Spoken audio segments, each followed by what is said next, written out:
आज हम लोग राजनीति विज्ञान देख रहे हैं। राजनीति विज्ञान का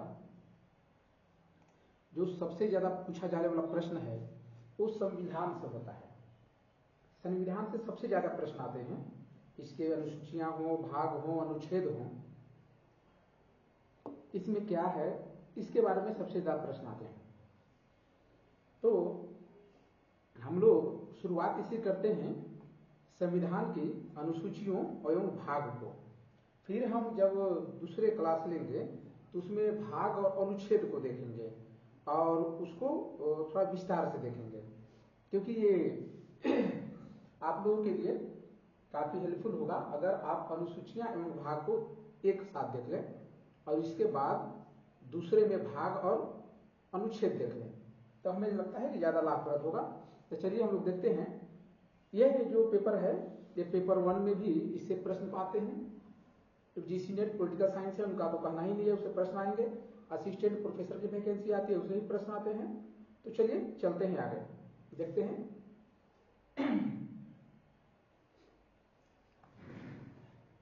कुछ पूरी अनुसूचियां और भाग को देखेंगे हम लोग। इससे पहले कि अनुसूचियां एवं भाग देखें, उससे पहले संक्षेप में एकदम जानना जरूरी है कि भारत के संविधान के बारे में एकदम संक्षेप में, जो आपसे लगभग पूछा जाता है। संविधान भारत का सर्वोच्च कानून है। इसे क्या है? भारत का सर्वोच्च कानून है। यह एक लिखित दस्तावेज है। ये ऐसा डॉक्यूमेंट्स है जो रिटेन है, वर्बली नहीं है। कुछ ऐसे देश भी हैं जहां के संविधान लिखित नहीं है। जो सरकार और उसके संगठनों के मौलिक बुनियादी जो सरकार है या उनके जो संगठन है, यानी कि जो प्रशासनिक व्यवस्था है, न्यायिक व्यवस्था है, वो संगठनों के मौलिक और जो बेसिक बुनियादी संहिता है, गाइडलाइन है, उस संरचना है, प्रक्रियाएं कैसे चलेंगी, शक्ति किसको क्या मिला है, क्या कर्तव्य हैं, नागरिकों के अधिकारों की चर्चा की गई है और कर्तव्यों का निर्धारण करता है हमारा संविधान। तो हमारे संविधान में ये चीजें मिलती हैं। अब छोटा सा देख लें कि इसे संविधान 26 जनवरी 1949 को हमारा संविधान बनकर तैयार हुआ था, यानी कि अंगीकृत किया गया था। और 26 नवंबर 1949 को हमारा संविधान अंगीकृत किया गया था और 26 जनवरी 1950 को हमारा संविधान लागू हुआ था। इसी के अवसर पर हम लोग गणतंत्र दिवस भी मनाते हैं, 26 जनवरी। आगे चलते हैं। इसको अंगीकृत किए जाने के समय 26 नवंबर 1949 को जब इसे अंगीकृत किया जा रहा था, तो संविधान में 22 भागों में, जो हमारे संविधान के कितने भाग हैं? 22 भाग हैं। उसमें 395 अनुच्छेद और 8 अनुसूचियां थी। इसको याद करेंगे। भाग कितने? 22, अनुच्छेद कितने? 395 और अनुसूचियां कितनी थी? 8 थी। बाद में विभिन्न संशोधनों के माध्यम से संविधान में बहुत बार संशोधन हुए हैं। एक अच्छे संविधान के लिए उसमें संशोधन की आवश्यकता पड़ती है। समय के अनुसार, समय की मांग के अनुसार उसमें करना पड़ता है, जरूरतों के अनुसार करना पड़ता है। तो उसकी तो संसाधनों के माध्यम से अतिरिक्त अनुच्छेद जोड़े गए हैं, जो जुड़ने के बाद वो अनुसूचियां हो जाती हैं 12। और इसमें लगभग 1,45,000 शब्द थे जब हमारा संविधान बना था। जब हम संगीकृत किए थे उस समय संविधान की बात कर रहे हैं, 26 नवंबर 1949 की बात कर रहे हैं, जिससे यह अब तक का अंगीकृत किया जाने वाला सबसे लंबा राष्ट्रीय संविधान बन गया। विश्व में रिटेन और अंगीकृत किया जाने वाला सबसे बड़ा संविधान है। संविधान के प्रत्येक अनुच्छेद पर संविधान के जो प्रत्येक अनुच्छेद हैं उस पर सभा के सदस्यों द्वारा बहस की गई, एक एक अनुच्छेद पे बहस की गई। जिनकी संविधान के निर्माण के लिए, ये संविधान निर्माण में इसीलिए ज्यादा समय लगे क्योंकि एक एक अनुच्छेद पे बहस हुई है संसद में, इसके बाद इसे संविधान सभा में, इसके बाद इसे अंगीकृत किया गया है। इसमें 2 वर्ष 11 महीने और 18 दिन लगे थे। 2 वर्ष 11 महीने 18 दिन, यानी कि आप कह दें तो 3 वर्ष से केवल 12 दिन कम। इस अवधि में 11 सत्र चले और 167 बैठकें हुई। तो संविधान हमारा ऐसे ही बड़ा नहीं है, ऐसा ही बृहद नहीं है। हमारा संविधान ऐसे ही विश्व का सबसे लंबा लिखित बड़ा संविधान नहीं है।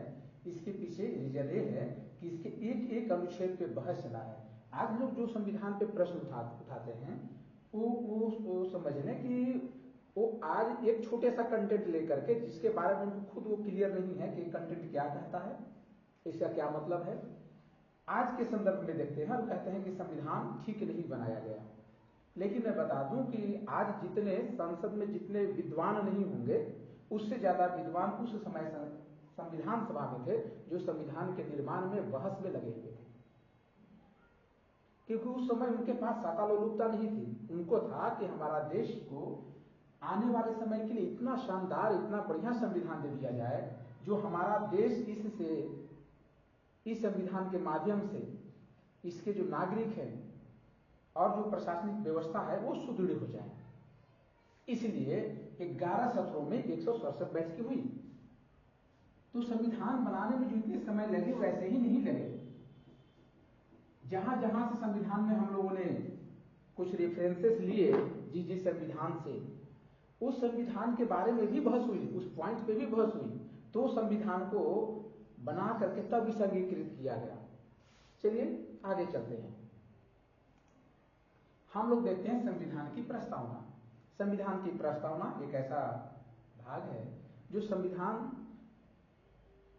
को, हमारे संविधान को एक आईने में, एक फ्रेम में, संक्षेप में दर्शा देता है कि भारत का संविधान की गुणवत्ता क्या है। तो इसमें जो हम लोग देखते हैं, तो चलिए इसके ऊपर पढ़ते हैं और समझते हैं कि इसमें किन किन बातों का जिक्र किया गया है। जब 26 नवंबर 1949 को जब संविधान अंगीकृत किया जाना था, तो उसके लिए अंगीकृत करने के लिए, संविधान को अंगीकृत करने के लिए एक प्रस्तावना बनाई गई थी और इस प्रस्तावना के माध्यम से संविधान को अंगीकृत किया गया था। बोला जाता है, इसमें कहा गया है, हम भारत के लोग, हम सेल्फ की बात हो रही है और साथ में एक समूह की बात हो रही है। हम समूह में होकर के स्वयं भी हैं और हम जैसे बहुत सारे लोग हैं एक समूह में हैं और एक साथ हैं। भारत के लोग मतलब यहाँ पे जाति संप्रदाय वर्ण व्यवस्था कुछ भी नहीं, रंग भेद कुछ भी नहीं। भारत के लोग मतलब सब हो गए, सभी लोग हो गए। तो हम क्या शपथ लेते हैं? हम भारत के लोग भारत जो हमारा है उसे एक संपूर्ण प्रभुत्व संपन्न, हमारा जो भारत है वो संपूर्ण प्रभुत्व संपन्न होगा, इसका अपना प्रभुत्व होगा, आप उससे संपन्न होगा, साथ में समाजवादी होगा, सोशलिस्ट होगा, पंथ निरपेक्ष होगा, सेकुलरिज्म होगा, लोकतंत्रात्मक गणराज्य हमारा जो है वो डेमोक्रेटिक होगा। तो कहा जाता है कि हम भारत के लोग भारत को एक संपूर्ण प्रभुत्व संपन्न, समाजवादी, पंथ निरपेक्ष, लोकतंत्र गणराज्य, भारत को हम क्या बनाना चाहते हैं? भारत को हम एक प्रभुत्व संपन्न, समाजवादी, पंथ निरपेक्ष और लोकतंत्रात्मक गणराज्य बनाने के लिए भारत को हम एक लोकतांत्रिक गणराज्य बनाना चाहते हैं। इसके लिए उसके समस्त नागरिकों को, यानी कि भारत के समस्त नागरिकों को सामाजिक, आर्थिक और राजनीतिक न्याय, विचार, अभिव्यक्ति, विश्वास, आस्था और उपासना की स्वतंत्रता, प्रतिष्ठा और अवसर की समानता, उसके समस्त नागरिकों को क्या मिल रहा है? सामाजिक, आर्थिक और राजनीतिक न्याय मिल रहा है।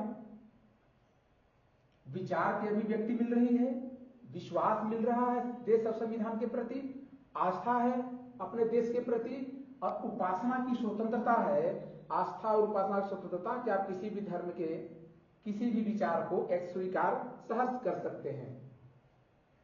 प्रतिष्ठा, हर व्यक्ति में अपना मान सम्मान प्रतिष्ठा हो और अवसर की समानता हो, उसे सभी को एक जैसे अवसर मिले प्रदान करने के लिए, तथा उन सब में नागरिकों में व्यक्ति की गरिमा, राष्ट्र की एकता और अखंडता, ये तीनों सुनिश्चित करने वाली बंधुता, हमें ऐसे रिलेशनशिप बंधुता बढ़ाने हैं जिससे बंधुता बढ़ाने के लिए सत्य निष्ठा से हम जब संकल्प लेते हैं तो सत्य निष्ठा से संकल्प लेते हुए आज मतलब 26 नवंबर 1949 की बात की जा रही है। 26 नवंबर 1949 को अपनी संविधान सभा में, जो संविधान सभा चल रही थी, उसमें इस संविधान को अंगीकृत करते हैं, अधिनियमित करते हैं और आत्मार्पित करते हैं। हम उसे स्वीकार करते हैं, जो नियम बनाए हैं उसी के अनुसार, और हम आत्मा से उसे स्वीकार करते हैं। हम खुद को संविधान के साथ एकाकार करते हैं, हम संविधान से पूरी तरह सहमत हैं, इसे स्वीकार करते हैं।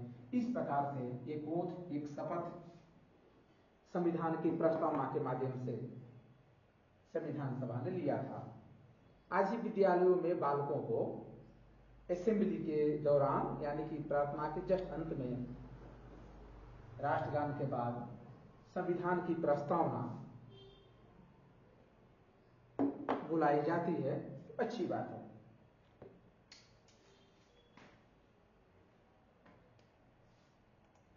अब चलिए आते हैं हम लोग संविधान की अनुसूचियां।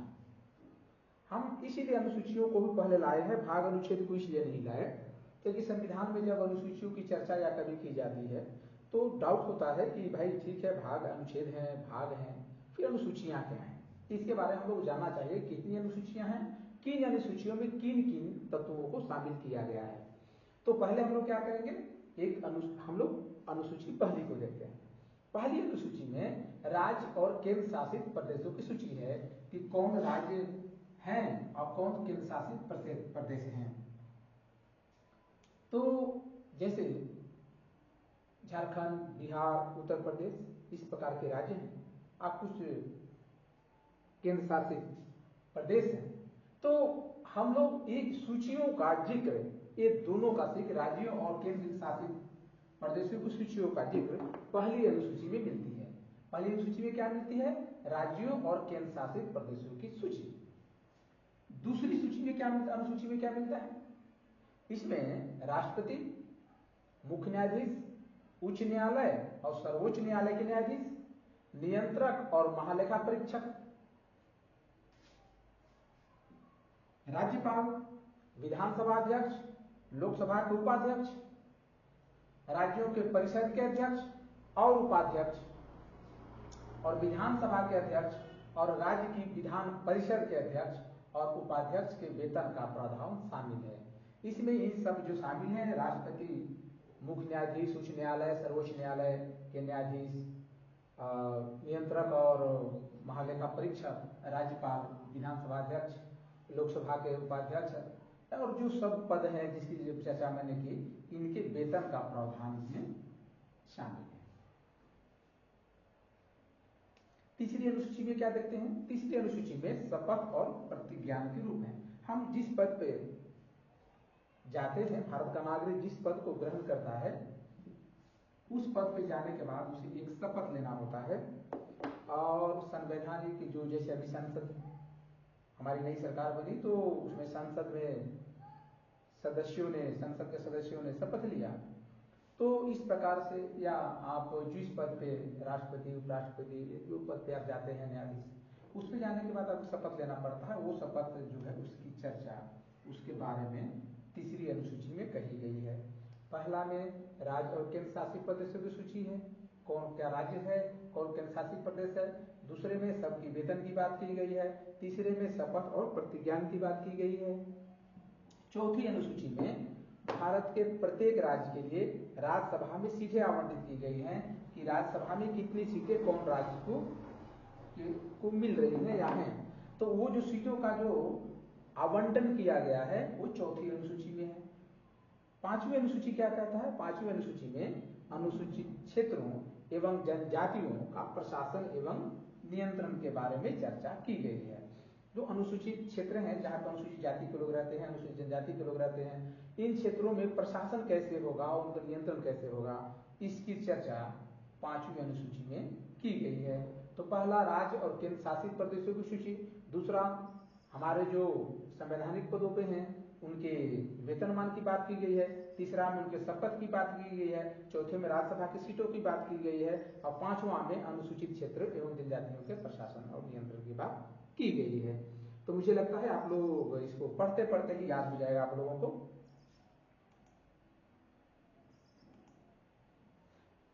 छठी अनुसूची क्या कहती है? छठी अनुसूची में असम, मेघालय, त्रिपुरा, मिजोरम और लद्दाख में जनजातीय क्षेत्र के प्रशासन के लिए प्रावधान है।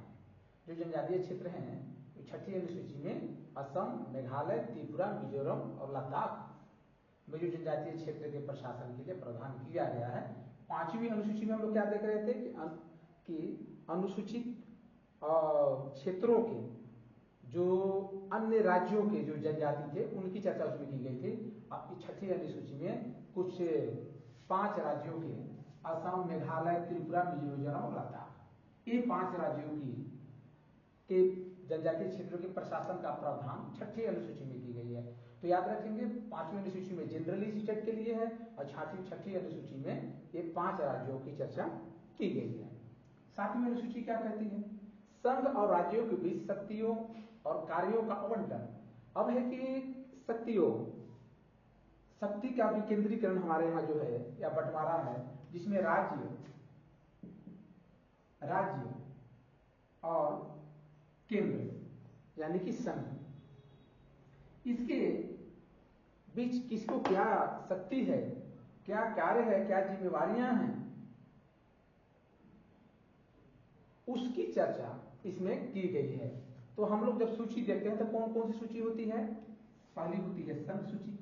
संघ सूची में वो चीजें शामिल हैं जो केंद्र सरकार के लिए है, जो केंद्र सरकार का नियंत्रण होता है उन कार्यों पे, उन क्षेत्रों पे।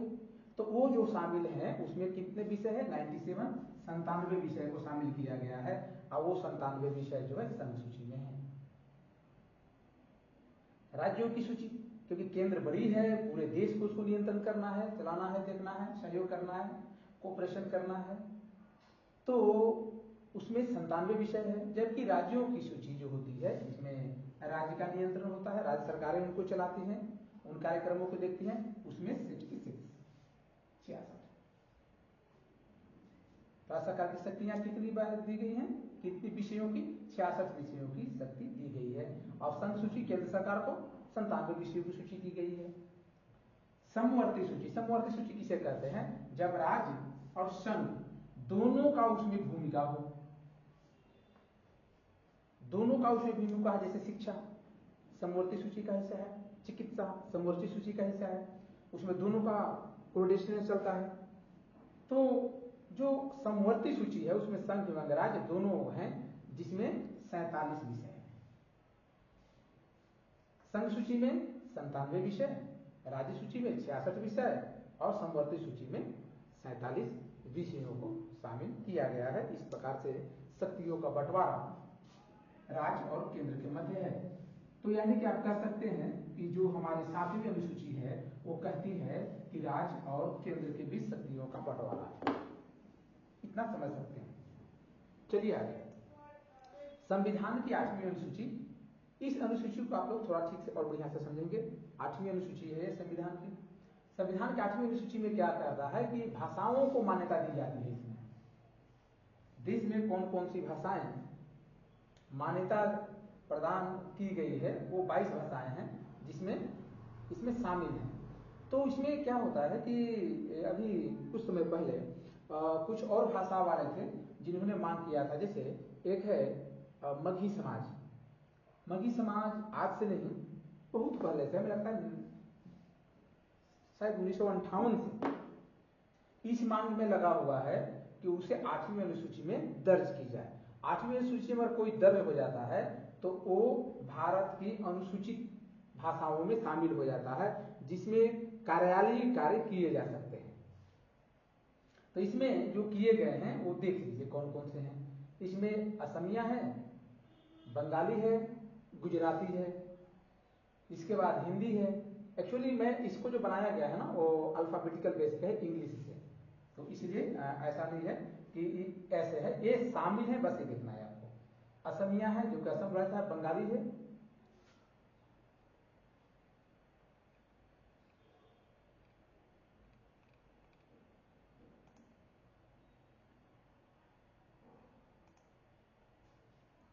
असमिया है, बंगाली है, गुजराती है, हिंदी है, कन्नड़ है, कश्मीरी है, मणिपुरी है, मलयालम है, कोंकणी है, मराठी है, नेपाली है, उड़िया है, पंजाबी, संस्कृत, सिंधी, तमिल, तेलुगु, उर्दू, संथाली, बोडो, मैथिली, डुंगरी, ये जो है 8वीं अनुसूची में शामिल हैं। और कुछ भाषा के लोग हैं जो बराबर ये बीच बीच में, जैसे मैंने मगही समाज की बात बोला, वो आंदोलन करते रहते हैं कि इस 8वीं अनुसूची में दर्ज की जाए। मगही जो क्षेत्र आता है वो गया, आपका हजारीबाग, चतरा, गढ़वा, पलामू, ये सब जो क्षेत्र आते हैं ये सब मगध के क्षेत्र आते हैं, जिसको मगही भाषा वहां पे प्रमुख है। हिंदी में कार्य होता है लेकिन मगही प्रमुख है। इसमें कुछ विशेष रिस्ट्रिक्शन है। सिंधी को 1967 में 21वें संशोधन द्वारा जोड़ा गया। कोंकणी, मणिपुरी और नेपाली को 1992 में 71वें संशोधन द्वारा जोड़ा गया। संथाली, मैथिली, बोडो और डोगरी को 2003 में 92वें संशोधन के द्वारा जोड़ा गया। ये इसलिए जाना जरूरी है कि कुछ भाषाओं को जो जोड़ा गया है, जैसे हम लोग बात करते हैं कोंकणी की, तो कोंकणी कब जोड़ा गया? 1967 में। इसके बाद क्या कहता है? मणिपुरी, सॉरी, सिंधी को जोड़ा गया। इसमें है आपको सिंधी 1967 में। कौन से संशोधन? 21वीं संशोधन। इसके बाद कोंकणी, मणिपुरी, नेपाली एक साथ आया। कोंकणी, नेपाली और मणिपुरी, ये कब जोड़ा गया? 1992 में। 1992 में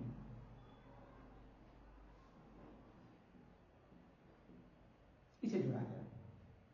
इसके बाद अब कौन से संशोधन था वो? 71वां संशोधन।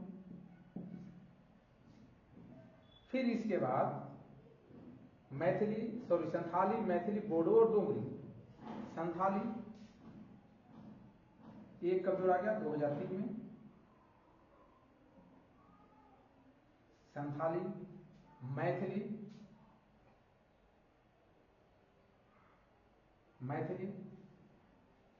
बोडो और डोंगरी, ये चारों जोड़े गए। संथाली, बोडो, मैथिली, डोंगरी, ये जोड़े गए 2003 में 52वें संशोधन में। तो इस प्रकार से भाषाओं को जोड़ा गया है। तो ये कहां दर्ज होते हैं? 8वीं अनुसूची में दर्ज होते हैं। जो आपको ये सब तो याद करना ही है, लेकिन आपको याद ये भी करना है कि किसको किस संशोधन द्वारा जोड़ा गया है। चलिए आगे बढ़ते हैं। संविधान की अनुसूचियों के अंतर्गत 9वीं अनुसूची में हम लोग क्या देखते हैं? 1951 में प्रथम संशोधन द्वारा जोड़ा गया। इसे भूमि और स्वामित्व, भूमि कर, रेलवे उद्योग से संबंधित अधिनियम और आदेश शामिल हैं। इसमें क्या हुआ था कि जब संशोधन संविधान में किया गया था, प्रथम संशोधन 1951 में, 50 में लागू हुआ था, 51 में पहला संशोधन हुआ। अब इसमें जोड़ा गया भूमि स्वामित्व, मतलब भूमि का मालिकाना, भूमि कर, इनकम, आपको भूमि के लिए जो टैक्स देंगे, रेलवे, उद्योगों से संबंधित आदेश शामिल किए गए एक कानून में 1951 में 9वीं अनुसूची में। जैसे मैंने कहा था कि जो मैंने जब इसे इंट्रोडक्शन शुरू किया था अनुसूची संविधान का, तो मैंने कहा था कि 8 अनुसूचियां शुरू में थी। इसके बाद 9वीं, 10वीं, 11वीं, 12वीं ये जो अनुसूचियां हैं ये बाद में जोड़ी गई हैं संविधान संशोधन के माध्यम से। तो 1951 में प्रथम संशोधन द्वारा जोड़ा गया। इसमें भूमि स्वामित्व कर, भूमि कर, रेलवे, उद्योग ये सब जुड़े गए। हाँ, इसी में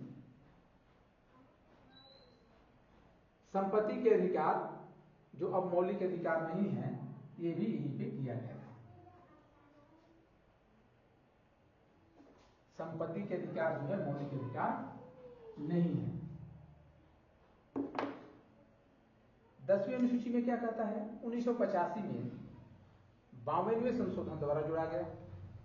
इसमें दल बदल के आधार पर अयोग्यता का प्रावधान किया गया। हम लोग अच्छी तरह से जानते हैं, देखते हैं, स्टेट हो या सेंट्रल हो, दोनों जगह ऐसा होता है कि कोई भी व्यक्ति किसी पार्टी से जीतता है और फिर दल बदल करके दूसरी पार्टी में शामिल हो जाता है।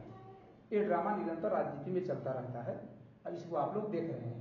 अब गुस्सा भी आता है कि वोट मैंने इस पार्टी के लिए सदस्यता दिया था, इस काम के लिए दिया था, उस पार्टी में चला गया, कभी कभी जो भी काम रहा हो उसका।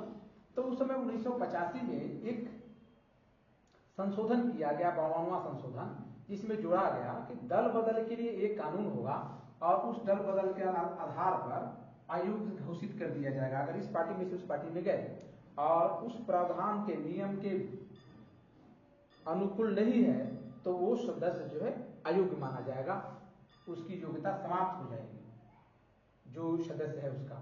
11वीं अनुसूची क्या कहता है? 11वीं अनुसूची 1992 में 73वें संशोधन द्वारा इसमें पंचायती राज को शामिल किया गया था। 1992 में 73वें संविधान संशोधन में इसमें कहा गया कि पंचायती राज जो है इसे शामिल किया जाए। पंचायती राज का प्रावधान होना चाहिए। पंचायती राज का प्रावधान महात्मा गांधी ने इस बात का जिक्र किया था कि पंचायती राज होना चाहिए क्योंकि लोग अपनी जरूरतों को, अपनी आवश्यकताओं को अपने स्तर से ही देख समझ सके, अपने समाज का विकास निर्माण अपने अनुसार कर सके। इसीलिए पंचायती राज का होना जरूरी है। और इसी के साथ ही 73वें संशोधन, दोनों 92 में भी हुए थे। 73वें संशोधन में पंचायती राज के प्रावधान को शामिल किया गया और 12वीं अनुसूची में जो है 1992 में 74वें संविधान संशोधन में नगर निगम को शामिल किया गया। नगर निगम जिसको आप लोग म्युनिसिपल कॉर्पोरेशन बोलते हैं। म्युनिसिपल कॉर्पोरेशन आपका जैसे रांची में है, इंदौर में है, पटना में है, ऐसे बहुत शहरों में है। तो वो नगर निगम का प्रावधान किया गया 74वें संविधान संशोधन में और 73वें में पंचायती राज के प्रावधान किया गया था।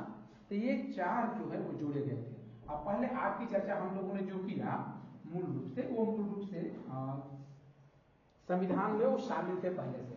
बाकी 9वीं, 10वीं, 11वीं, 12वीं ये बाद में किए गए। तो इसको फिर से समझ लीजिए। 1951 में संशोधन किस लिए किया गया था? वो भूमि और स्वामित्व कर, रेलवे, उद्योग के संदर्भ में और संपत्ति के अधिकार को समाप्त करने के लिए। 10वीं अनुसूची में 1985 में 52वें संशोधन द्वारा जोड़ा गया इसको। इसमें दल बदल के आधार पर, यानी कि 10वीं दल बदल याद रखेंगे, 10वीं दल बदल, 9वीं नया संशोधन, प्रथम संशोधन याद रखिएगा इस प्रकार से, प्रथम संशोधन 1991 में, 12वीं ग्राम पंचायत को लेकर के और 11वीं और 12वीं नगर निगम को लेकर के। तो हमें लगता है कि आप लोगों को याद हो गया होगा। प्रयास कर रहे हैं कि आपको थोड़ा समय ले, लेकिन समझते चले ठीक से। संविधान के अनुसूचियों के बारे में हम लोग कुछ और चर्चा करते हैं। तो इसके जो और जो तथ्य मिलते हैं वो ये है कि संविधान की 9वीं अनुसूची जो है, संविधान की जो 9वीं अनुसूची है जिसकी चर्चा हम लोग कर रहे थे, भूमि कर, रेलवे और उद्योग, ये सब, ये जो अनुसूची जो जोड़ा गया है ये न्यायिक समीक्षा से परे है। इसकी न्यायिक समीक्षा नहीं की जा सकती। इसका मतलब यह है कि सर्वोच्च न्यायालय को भी इस अनुसूची में रखे गए किसी भी विषय को रद्द करने का अधिकार नहीं है। जो उसमें 4-5 विषय रखे गए हैं उन विषयों में से किसी को सुप्रीम कोर्ट भी नहीं हटा सकती, ये विषय उसमें नहीं रहेंगे। संविधान की 9वीं अनुसूची में केंद्रीय और राज्य कानूनों की एक सूची है। 9वीं अनुसूची में केंद्रीय और राज्य कानून बनाए गए हैं, उसकी एक अनुसूची है जिन्हें अदालतों में चुनौती नहीं दी जा सकती है। कुछ राजनीतिक दल आरक्षण को 9वीं अनुसूची में डालने की मांग कर रहे हैं। वर्तमान में 284 ऐसे कानून न्यायिक समीक्षा से बचे हुए हैं। ऐसे 284 हैं जो न्यायिक समीक्षा जिन पे नहीं की जा सकती है, ऐसे कुछ कानून हैं। तो चलिए आगे बढ़ते हैं।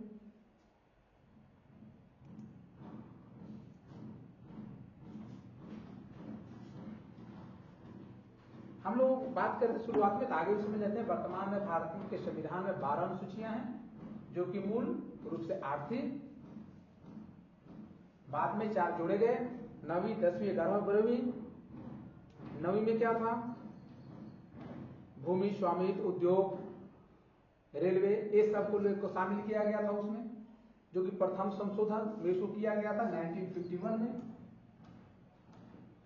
1951 में और 9वीं अनुसूची में जोड़ी गई। संविधान की 6ठी अनुसूची में क्या किया गया था? 6ठी अनुसूची में क्या किया गया था? तो उसमें अनुसूचित, 5वीं में अनुसूचित अन्य राज्यों के लिए था, और अनुसूचित और अनुसूचित जनजातियों के लिए 5वीं अनुसूची में जिक्र था। 6ठी अनुसूची में 3 राज्यों के लिए, असम, मेघालय, त्रिपुरा, मिजोरम और लद्दाख, 5 राज्यों के लिए जनजाति क्षेत्र के प्रशासन का प्रावधान किया गया है। 35वें संवैधानिक संशोधन अधिनियम ने 1974 में 1974 में सिक्किम की सहयोगी स्थिति के संबंध में संविधान में 10वीं अनुसूची जोड़ी गई। 35वें संविधान संशोधन में 10वीं अनुसूची जोड़ी गई थी, जिसके संबंध में सहयोगी स्थिति को लेकर के सिक्किम की इस पे जोड़ा गया। बाद में 36वें संविधान संशोधन में, 36वें संशोधन अधिनियम ने सिक्किम को भारत के राज्य के रूप में स्वीकार किया कि सिक्किम भारत का ही एक राज्य है। 52वें संविधान संशोधन में 1985 द्वारा दल बदल विरोधी कानून बनाया गया, जिसपे उस पर कार्रवाई की बात की गई, आयोग की सदस्यता रद्द करने की बात की गई, उनको अयोग्य घोषित करने की बात की गई है। किसमें की गई है? दल बदल 10वीं में। चलिए हम लोग संविधान के कुछ भाग देखते हैं। हम लोग काफी इसको भी संक्षिप्त में मैं लाया हूं, केवल भाग देखेंगे। अब इस भाग के अंदर में इसके अध्याय कौन कौन से, केवल इतना देखेंगे। इसलिए ऐसा कर रहे हैं हम लोग कि यदि हम लोग इसको देखते हैं, वीडियो कोई लंबा तो नहीं ज्यादा हो जा रहा हूं, थोड़ा सा मैं देख लेता हूं।